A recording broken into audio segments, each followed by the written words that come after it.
A legal intern and Alexis and company. So in last video we were discussing about the Satyam scam.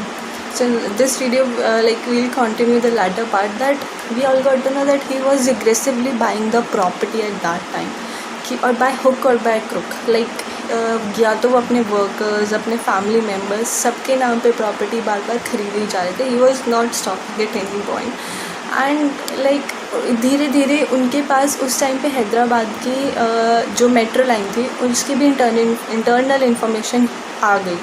क्योंकि क्या हुआ कि वो पूरी land he purchase that land because he new कि जब वहाँ पे मेट्रो लाइन पूरी बन जाएगी सब इस्टेब्लिश हो जाएगी तो उसके रेट्स एकदम से बढ़ जाएंगे.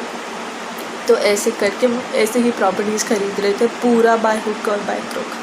अब हुआ क्या कि जो रियल एस्टेट से मनी था वो अपने सत्यम कंप्यूटर्स वाले आईटी कंपनी के अंडर डाल रहे थे धीरे धीरे. लेकिन कंपनी का अब वो पैसे आ तो रहे हैं तो धीरे धीरे क्या हुआ कि उन्होंने फेक इनवॉइस बनाने भी शुरू कर दिए कि कंपनी की जो भी प्रॉफिट्स होते हैं रेवेन्यूज़ होते हैं वो सब कुछ दिखा रही थी कि कंपनी में वो कितना ज़्यादा बढ़ रहा है कितने ज़्यादा प्रॉफिट्स हो रहे हैं. तो लेकिन प्रॉफिट तो था कि ठीक है हाँ कंपनी की एकदम से हाई पेस पे जा रही है बट ये नहीं पता था कि वो पैसा जाकर आए वेयर्स द प्रॉफिट. तो इस चीज़ पे काफ़ी क्वेश्चंस उठे उस टाइम पे. So what did he do, उन्होंने फिर से फेक फाइनेंशियल बैंक स्टेटमेंट्स बनवाने शुरू कर दी ये दिखाने के लिए कि देखो जो पैसा है वो तो बैंक के अंदर एज ए रिज़र्व सेव्ड है. बल्कि ऐसा नहीं था. It was all fake. He was manipulating each and everything.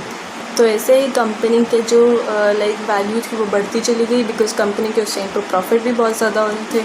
बढ़ते प्रॉफिट्स कंपनी की बढ़ती पेस की वजह से क्या हुआ कंपनी के जो शेयर्स थे वो बहुत ज़्यादा हाई हो गए थे. ठीक है. तो जिस वजह से क्या हुआ उसके पास ही sold his shares to people and later इन्हीं पैसों से ही started purchasing other land and properties he was not stopping at any pace. तो ऐसे ही धीरे धीरे जैसे सत्यम के बढ़ता चला गया जितनी भी थी तो फेक फिगर्स और ओरिजिनल फिगर्स के अंदर बहुत बड़ा डिफरेंस आ गया था. बड़ा डिफरेंस आने लग गया. सो ये गैप इतना था जिसकी वजह से वो अमाउंट बहुत ज़्यादा बढ़ गया धीरे धीरे. एंड इन 2008 कंट्री में रिसेशन आया तो उस टाइम पे जो स्टॉक एक्सचेंज थे उनके रेट्स एकदम से बहुत कम हो गए डिफ्लेट हो रहे थे उस टाइम पे. सो ही वॉज प्लानिंग कि अब उन्होंने प्रॉपर्टी जो परचेज़ करी है he will sold that property and उससे जो भी प्रॉफिट या पैसा आएगा उससे वो अपने कंपनी का जो फेक फिगर और ओरिजिनल फिगर है उसके बीच का गैप कम कर देंगे ख़त्म कर देंगे. बट इन 2008 रिसेशन नहीं हुआ ऐसा. रियल एस्टेट बहुत ही ज़्यादा डाउन चला गया था कुछ नहीं हो रहा था.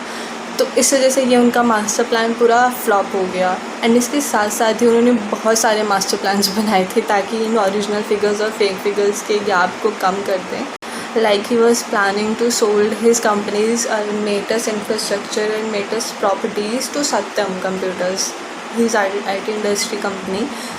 he also put them on sale of 7,800 crores. तो जिसकी वजह से he was planning कि वो जो पूरा गैप है वो कम हो जाएगा.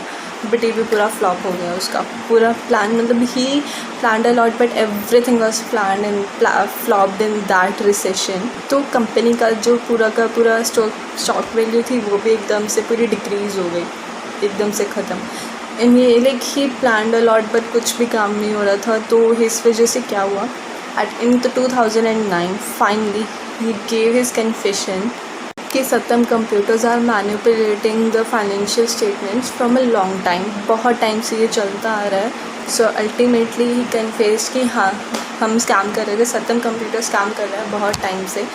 तो और उसका भाई भी. सो जिसकी वजह से क्या हुआ कोर्ट ने पिरामिलिंगम राजू और उसके भाई को 7 years की rigorous imprisonment they the with 5 crore fine on each person. And इसके साथ साथ ही उन्होंने 7 लोग और थे 7 people उनको भी imprisonment the of 7 years. But उनके ऊपर फ़ाइन इम्पोज हुआ दैट वाज 20 to 25 lakhs का फ़ाइन.